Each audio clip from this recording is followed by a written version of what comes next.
ವಿಚಾರದಲ್ಲಿ ಕಾಂಗ್ರೆಸ್ ಕಾರ್ಯಕರ್ತರ ಪ್ರತಿಭಟನೆ ಪ್ರಕರಣ. ಯುವ ಕಾಂಗ್ರೆಸ್ ರಾಷ್ಟ್ರೀಯ ಅಧ್ಯಕ್ಷ ಉದಯ್ ಭಾನು ಬಂಧನ.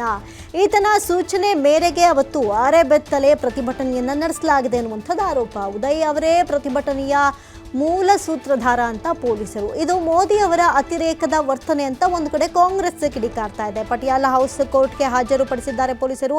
ಬೆಳಿಗ್ಗೆ 4 ಗಂಟೆಗೆ ಈ ರೀತಿಯಾಗಿ ವಶಕ್ಕೆ ಪಡೆದುಕೊಂಡಿದ್ದಾರೆ ಅನ್ನುವಂಥದ್ದು ಒಂದು ಆರೋಪ. 4 ದಿನಗಳ ಕಾಲ ಪೊಲೀಸ್ ಕಸ್ಟಡಿಗೆ ನೀಡಿದೆ. ಈಗ ಪಟಿಯಾಲ ಕೋರ್ಟ್ 7 ದಿನಗಳ ಕಸ್ಟಡಿಗೆ ಕೇಳಿದ್ದಾರೆ ಒಂದು ಕಡೆ ದೆಹಲಿಯ ಪೊಲೀಸರು. ಇನ್ನು ಗಮನಿಸೋದಾದ್ರೆ ಇತ್ತೀಚೆಗೆ ಮುಕ್ತಾಯಗೊಂಡಂತಹ ಎಐ ಇಂಪ್ಯಾಕ್ಟ್ ಶೃಂಗಸಭೆಯ ವಸ್ತು ಪ್ರದರ್ಶನದ ವೇದಿಕೆಗೆ ನುಗ್ಗಿ ಪ್ರಧಾನಿ ನರೇಂದ್ರ ಮೋದಿ ಅವರ ವಿರುದ್ಧ ವಿವಿಧ ಘೋಷಣೆ ಕೂಗುತ್ತಾ ಶರ್ಟ್ಗಳ ಬಿಚ್ಚಿ ಅಂದರೆ ಅರೆಬೆತ್ತಲೆ ಪ್ರತಿಭಟನೆ ನಡೆಸಿದಂತಹ ಘಟನೆ ಸಂಬಂಧಿಸಿದಂತೆ ಭಾರತೀಯ ಯುವ ಕಾಂಗ್ರೆಸ್ ರಾಷ್ಟ್ರೀಯ ಅಧ್ಯಕ್ಷ ಉದಯ್ ಭಾನು ಚಿಬ್ ಅವರನ್ನ ದೆಹಲಿ ಪೊಲೀಸರು ಇವತ್ತು ಬಂಧಿಸಿದ್ದಾರೆ. ಈ ಮೂಲಕ ಪ್ರಕರಣ ಸಂಬಂಧ ಬಂಧಿತರಾದವರ ಸಂಖ್ಯೆ 8ಕ್ಕೆ ಏರಿಕೆಯಾದಂತಾಗಿದೆ. ಈ ರೀತಿಯಾದಂತಹ ಒಂದು ಪ್ರತಿಭಟನೆಗೆ ಕಾಂಗ್ರೆಸ್ ಅರೆಬೆತ್ತಲೆ ಆಗ್ಬಿಟ್ಟಿದೆ ಅನ್ನುವಂಥದ್ದು ಒಂದು ವಿಚಾರನೂ ಬಂತು. ಇದೆಲ್ಲದರ ನಡುವೆ ಸತತ 20 ಗಂಟೆಗಳ ಕಾಲ ಉದಯ್ ಭಾನು ಅವರನ್ನ ವಿಚಾರಣೆ ನಡೆಸಿದಂತಹ ದೆಹಲಿ ಪೊಲೀಸರು ಅವರು ತನಿಖೆಗೆ ಸೂಕ್ತವಾಗಿ ಸಹಕರಿಸ್ತಾ ಇಲ್ಲ ಅಂತ ಹೇಳಿ ಆ ಆರೋಪದ ಮೇಲೆ ಇವತ್ತು ಬಂಧಿಸಿದ್ದಾರೆ. ಬೆಳಗ್ಗೆ 4:30 ಸುಮಾರಿಗೆ ಅವರನ್ನು ವಶಕ್ಕೆ ಪಡೆಯಲಾಗಿದೆ ಅಂತ ಒಂದು ಕಡೆ ಕಾಂಗ್ರೆಸ್ ಸಂಸದ ಶಶಿಕಾಂತ್ ಸೆಂಥಿಲ್ ಅವರು ಹೇಳಿದ್ದಾರೆ. ಇದೆಲ್ಲದರ ನಡುವೆ ಇನ್ನೊಂದು ಆರೋಪ ಇದೆ. ಏನಪ್ಪಾ ಅಂತ ಹೇಳಿದ್ರೆ ನೇಪಾಳದ ಮಾದರಿಯಲ್ಲಿ ಜೆನ್ಜಿ ಪ್ರತಿಭಟನೆಗೂ ಕೂಡ ಮುಂದಾಗುವಂಥ ಯೋಚನೆಗಳನ್ನು ಇವರು ಮಾಡಿದ್ರು ಅನ್ನೋದು ಮತ್ತೊಂದು ಆರೋಪ. ಸದ್ಯಕ್ಕೆ ಇದು ಮೋದಿ ಅವರ ಅತಿರೇಕದ ವರ್ತನೆ ಅಂತ ಕಾಂಗ್ರೆಸ್ ಕಿಡಿಕಾರೋದಕ್ಕೆ ಮುಂದಾಗಿದೆ.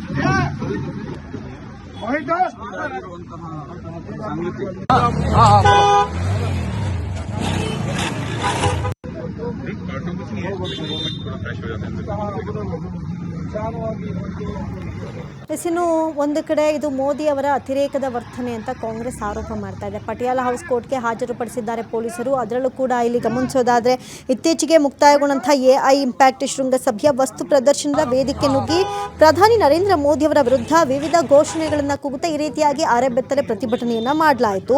ಇದರಿಂದ ಈ ವಿಚಾರಕ್ಕೆ ಈ ಒಂದು ಪ್ರತಿಭಟನೆಗೆ ಸಂಬಂಧಪಟ್ಟಂತೆ ಭಾರತೀಯ ಯುವ ಕಾಂಗ್ರೆಸ್ ರಾಷ್ಟ್ರೀಯ ಅಧ್ಯಕ್ಷ ಉದಯ್ ಭಾನು ಚಿಬ್ ಅವರನ್ನು ದೆಹಲಿ ಪೊಲೀಸರು ಇವತ್ತಾಗಲೇ ಬಂಧನ ಮಾಡಿದ್ದಾರೆ. ಜೊತೆಗೆ ಇನ್ನೂ ಕೂಡ ಏನೇನೋ ಯೋಚನೆ ಮಾಡಿದ್ರು, ಇದನ್ನ ಇನ್ನೊಂದಷ್ಟು ಇಂಪ್ಯಾಕ್ಟ್ ಮಾಡುವಂತೆ ಬಹಳಷ್ಟು ಯೋಚನೆ ಮಾಡಿದ್ರು. ಇದಕ್ಕೆ ಮೂಲ ಕಾರಣ ಉದಯ್ ಭಾನು ಅಂತ ಹೇಳಿ ಆರೋಪ ಬಂದಿತ್ತು.